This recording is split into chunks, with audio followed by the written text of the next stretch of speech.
Okay, hey everybody, welcome to Unit 5. This is going to be the first lecture. Unit 5, so what we're coming off of is basically learning about all these outcomes that happen based on putting a human being into a particular machine. And what we've seen is a bunch of the outcomes that happen when you put a human being into our machine that defines men and women differently, that defines races differently. And basically you see a bunch of difficult or sometimes horrible outcomes for this person based on their social location.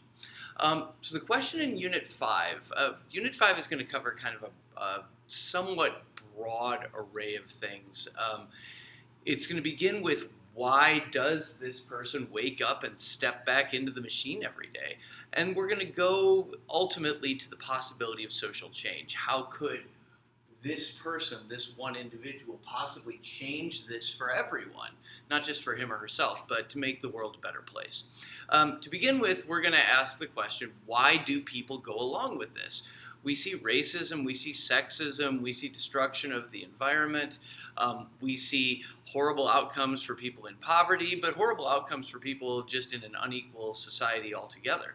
Why do people do this? And just to be clear, I don't mean why does this person, when he or she is first born, step into this? Obviously, the person doesn't have a choice. The question is, why do I, as a 49-year-old man, step into this? Why do you, as a whatever age, gender, race, person of socioeconomic status that you are, why do we all step into this every day, knowing now that we know what these outcomes are? I mean, part of the answer is that a lot of people don't know exactly what the outcomes are, or they haven't taken a sociology class and they attribute everything that happens to this person to individual choices. But the concept that we want to learn for why does even a person who is somewhat enlightened about this, why do they step in all the time? The answer is creepy. The answer is that they're brainwashed. You and I are brainwashed to think a certain way and to accept certain things as normal or inevitable, and so we put up with it. That's not a satisfying answer, and just so that we're clear, I'm not saying that you're brainwashed and I'm not. I'm saying all 300 million of us wake up in the morning and we step in sort of unthinkingly, not reflecting on what it's going to mean for us to go through the same thought patterns and the same behavioral patterns that we went through the day before. If you go through the same patterns, you're going to end up with the same outcomes. So the answer is brainwashing to the question in this lecture, which I'm sorry I didn't orient the lecture. The main question is, why do people go along with this? The answer is brainwashing. We have a slightly fancier term for brainwashing in sociology, and the term is socialization.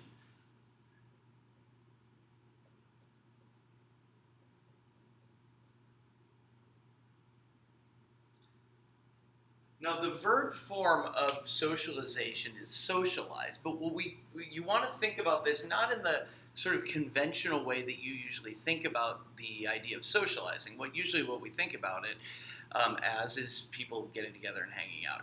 Socialization means something specific in in sociology.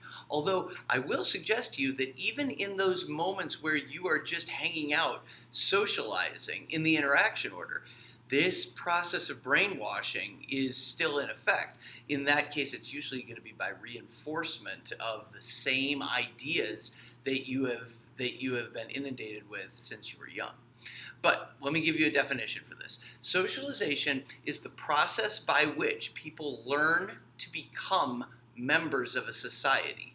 The process, which socialization suggests that it would be a process, the process by which people learn to become members of a society.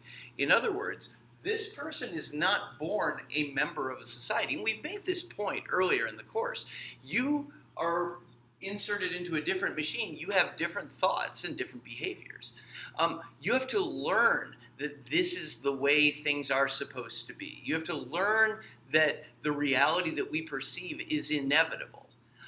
That's not something that everybody just gets right from birth, which is why If you've ever been around a 2-year-old or a 3-year-old, they're asking why for everything because nothing makes sense. Nothing's inevitably sensible to a human being.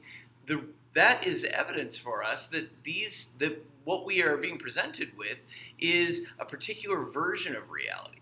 Okay, socialization, the process by which people learn to become members of a society.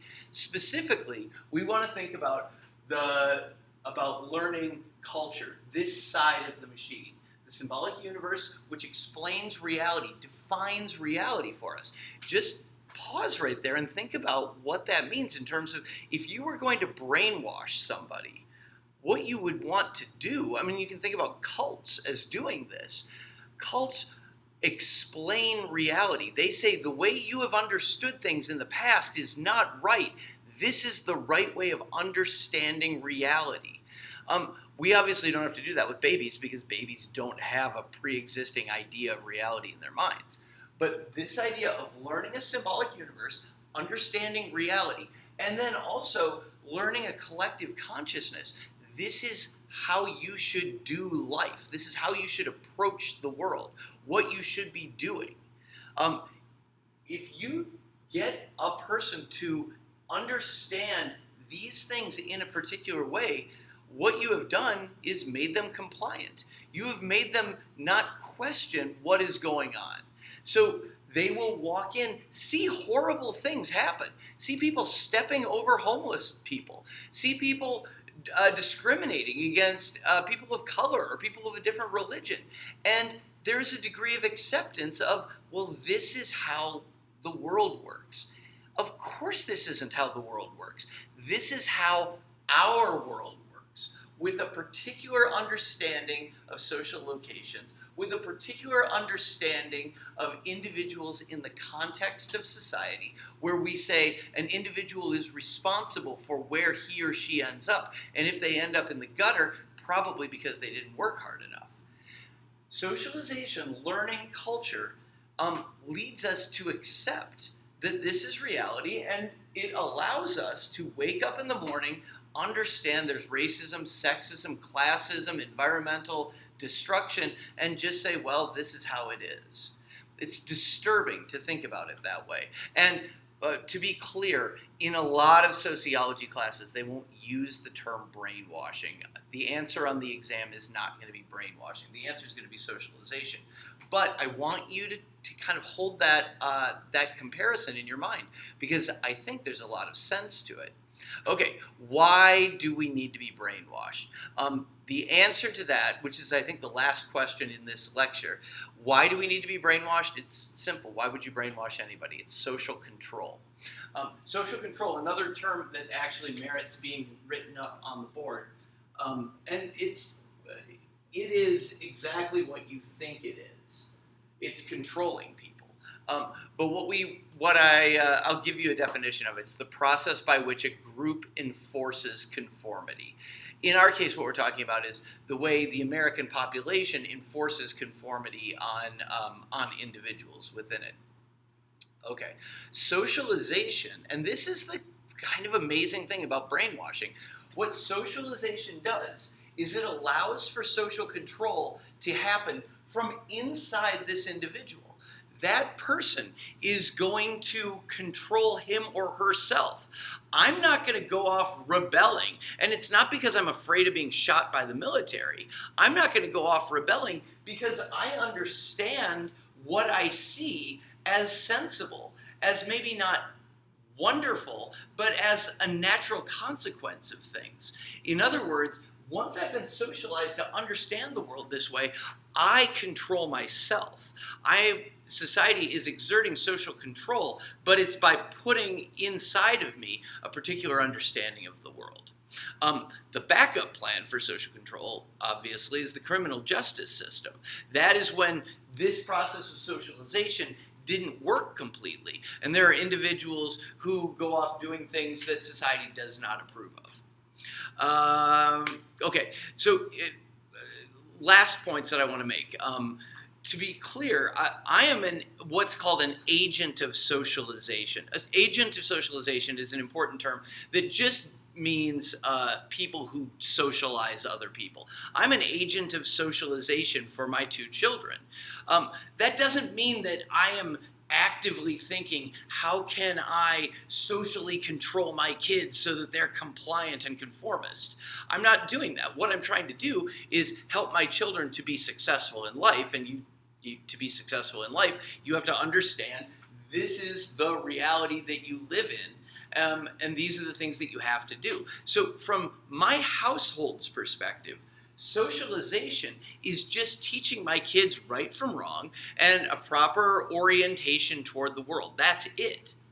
But if you look at all the households in America, if we've got 300 or so million people, think about 90 million households, something like that. Think about them all waking up at the same time. And think about all these parents doing what I'm doing, trying to socialize my children into having the best chance of being successful in their lives. But from the perspective of society, you look in all those households, what you see is social control. It is a whole bunch of children being taught not to rebel, being taught this is the natural order of things, and what you have to do is be able to navigate within this natural order, not change the natural order, navigate within it. So from the societal perspective, what we see is a whole bunch of parents implanting devices of social control inside children's brains, which is just creepy to think about. Sorry about that, but I think the metaphor makes sense. Let me see. I might be done with our script. Yeah, that is it for this. Last point is that that socialization means learning a certain version of reality is reality. Not that you're getting a certain version of reality, that what you are learning is reality. It means learning that a certain way of going through life is the way you should go through life. Not that it's one option among many. That's what makes this brainwashing effective, is what it does is tells us this is reality. This is the way things are done. Not, well, this is one option among many. Okay, that is it for this video. I will come back next video and talk to you about the 2 ways in which this happens. I'll see you then.